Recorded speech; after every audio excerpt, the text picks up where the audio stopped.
Hello साथियों, तो हमने आपको पार्ट 1 में बताया था कि ठोस द्रव गैस में अंतर। अब हम पढ़ेंगे पार्ट 2 में पदार्थ की अवस्था में परिवर्तन।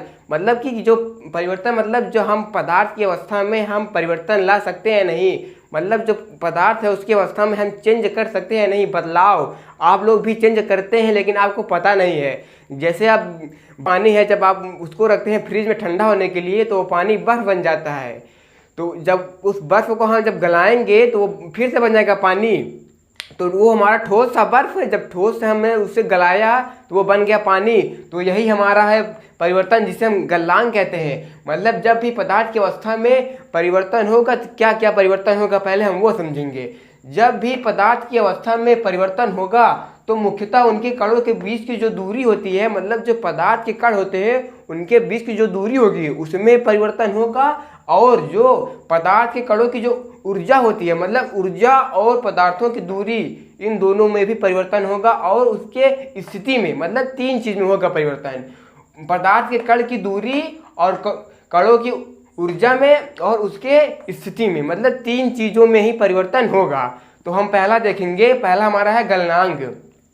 वह निश्चित ताप जिस पर कोई ठोस पिघलकर द्रव में बदल जाता है गलनांक कहलाता है। अभी हमने बताया ना आपको कि बर्फ था, हमने बर्फ को गर्म किया, वो बन गया पानी, वही हमारा है जिसे हम गलनांक कहते हैं। हम सब भी परिवर्तन करते हैं लेकिन हमें पता नहीं कि उसे कहते क्या है, तो उसे गलनांक कहते हैं। तो साथियों अब हम समझेंगे वाष्पीकरण। वाष्पीकरण होता क्या है?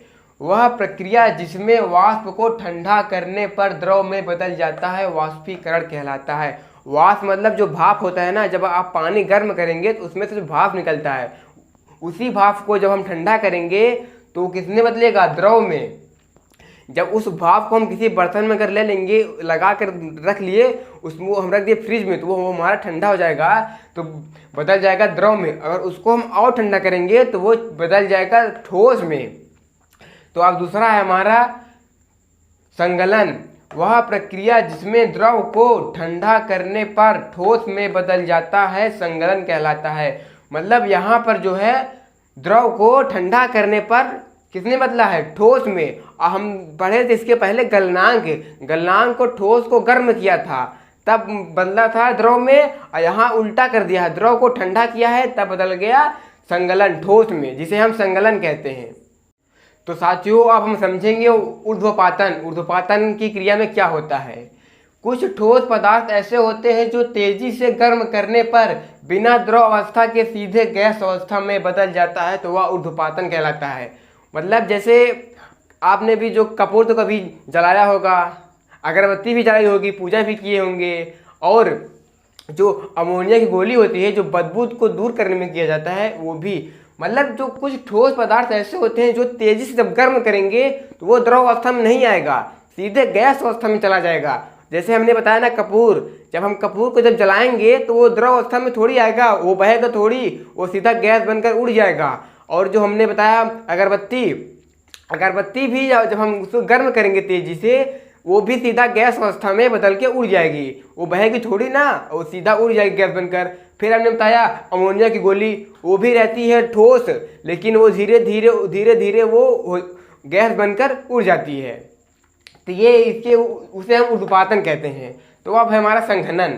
ध्यान दीजिए, अभी हमने पढ़ा था संगलन, अब ये है संघनन। वह प्रक्रिया जिसमें द्रव को गर्म करने पर गैसों में बदल जाता है संघनन कहलाता है। मतलब जो हमारा द्रव है जब उसे हम गर्म करेंगे तो वो गैस में बदल जाएगा, तो उसे हम कहेंगे संघनन। जैसे पानी है, जब हम पानी को गर्म करेंगे तो देखेंगे पानी पहले उबाल मारेगा, उसके बाद धीरे धीरे भाप बन के वाष्प होकर उड़ जाएगा, तो वही हमारा है संघनन। तो साथियों अब हम समझेंगे निक्षेपण। इस प्रक्रिया में गैस पर अत्यधिक दाब डालने पर गैस सीधे ठोस अवस्था में बदल जाता है। मतलब जो गैस हो गया हमारा, किसी भी बर्तन में हम गैस को भर लिए, उसमें हम ज़्यादा से ज़्यादा दाब हम डालेंगे तो वो हमारा गैस जो है ठोस में बदल जाएगा। जैसे जो हमारा जो हो गया एलपीजी जो गैस होती है, उसमें हम जब ज़्यादा दाब डालने से क्या होता है, जो उसके कण होते हैं एकदम पास आ जाते हैं, जिससे कि वो हमें भारी लगता है और वो हो जाता है हमारा ठोस हो जाता है। और हो गया सीएनजी। सीएनजी भी वो भी हमारा वजन रहता है, सॉलिड रहता है, ठोस रहता है। एलपीजी का पूरा नाम हो जाएगा लिक्विफाइड पेट्रोलियम गैस। सीएनजी का पूरा नाम हो जाएगा कॉम्प्रेस्ड नेचुरल गैस। इसका उपयोग ईंधनों में किया जाता है। तो साथियों अब हम समझेंगे कि ठोस द्रव गैस में जो चेंज होता है उसे हम आपको समझाने का प्रयास करते हैं। मतलब जब ठोस से जब द्रव में जाता है तो उसे हम गर्म करते हैं, जिसे हम गलनांक कहते हैं। जब गर्म करेंगे ठोस को तो आएगा द्रव में, और जब हम द्रव को ठंडा कर देंगे तो वापस चला जाएगा ठोस में, जिसे हम कहते हैं हिमीकरण या फ्रीजिंग। अब देखेंगे जब द्रव को हम गर्म करेंगे तो वो चेंज हो जाएगा गैस में, तो वो बदल जाएगा गैस में, जिसे हम संघनन कहते हैं। और जब हम गैस को वाष्पीकरण करेंगे, जब ठंडा करेंगे तो वो वापस आ जाएगा द्रव में। और ठोस को जब हम तेजी से गर्म करेंगे, जब ठोस को हम गर्म करते हैं तब बिना द्रव अवस्था के सीधा गैस अवस्था में आ जाता है, तो उसे हम कहते हैं ऊर्ध्वपातन। हम इसमें जब इसकी ऊर्ध्वपातन की क्रिया में ठोस को तेजी से गर्म करने पर ये सीधा बदल जाएगा गैस में। और गैस से सीधा जब हम बदलेंगे ठोस में तो उससे हम कहेंगे निक्षेपण। इसमें हम दाब देते हैं, जब दाब लगाएंगे तब गैस से सीधा बदलेगा ठोस में। साथियों अब हम पढ़ेंगे डिग्री सेल्सियस को केल्विन में और केल्विन को डिग्री सेल्सियस में बदलना। इसमें से कभी कभी एक या दो प्रश्न देता है। इसमें कोई विशेष दिक्कत नहीं होती, बस दिक्कत इतना होता है कि यहाँ जो फॉर्मूला होता है डिग्री सेल्सियस बराबर केल्विन माइनस 273 और केल्विन बराबर डिग्री सेल्सियस प्लस 273। बस आप लोग इसी में कंफ्यूज रहते हैं, कहाँ प्लस होगा कहाँ माइनस होगा, बाकी इसमें कोई विशेष दिक्कत नहीं होती है। तो आप ऐसे समझिए, जब डिग्री सेल्सियस पूछेगा तब माइनस होगा, अगर जब केल्विन पूछेगा तब प्लस होगा।